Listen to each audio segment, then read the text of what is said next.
السلام عليكم حبيباتي، مع كاطو افراح 25 اليوم جبت لكم وصفه رائعه جدا راح تقضيوها لشهر رمضان اكيد ان شاء الله يا رب.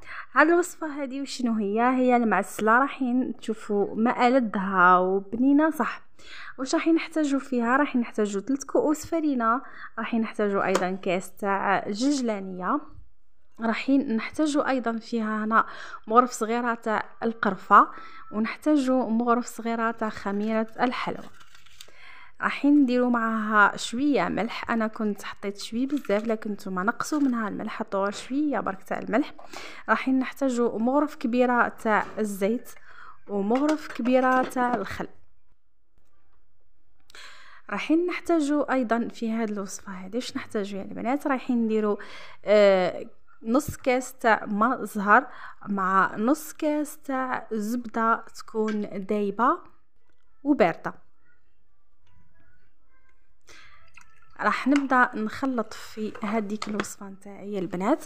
هنا راح نقول لكم برك اذا جاتكم العجينه، اذا انتم تبلوا فيها، اذا جاتكم العجينه ما شربتش زيدوا كملوا بما زهر، اما اذا شربت لكم خليوها كيما راهي. انا ما شربت ليش زدت لها ما زهر، بقيت نبل فيها بما زهر حتى رديتها عجينه طريه، راح تشكل لكم تولي لكم على شكل عجينه طريه كيما هذا الشكل هذه كيما هكا. راح نلموها في ورق شفاف، نغطيوها ونخليوها ترتاح مده 10 دقائق. هنا نكون شعلت انايا على الزيت نتاعي وخليته يسخن، وحجبت ثاني العسل تاعي حطيته خليته بارد، نذوبو ونخليه يبرد لي. نجيبو نحلوها. هنا ننصحكم انكم تحلوها رقيقه باش كي تطبقوها على بعض راح تجيكم مليحه، حلوها رقيقه بزاف. وهنا جيبوا هنايا مول كيما هدايا ولا طابع كيما هدايا، ما يكون خشي، ما يكون رقيق، ما يكون كبير، صغير، يكون متوسط. ديروها بالشكل اللي راكم تشوفوا فيه، تكاو عليها من تحت مليح يا حبيباتي باش ما تتحللكمش كي تعود تقلا في المقله. هنا ننصحكم برك ديروا كميه شويه ما عليهاش باش كي تحطوها تتقلا تحطوهم مع بعضاهم يتقلاو لكم كامل. نشكلوها بهذه الطريقه، ونصحكم انكم قلت لكم باش تخليوها من تحت تقفلوها مليح باه ما تتحلش. هنا انا كنت سخن الزيت نتاعي، انا حطيتها تتقلالي بهذه الطريقه هذه وراح تدي لون ذهبي.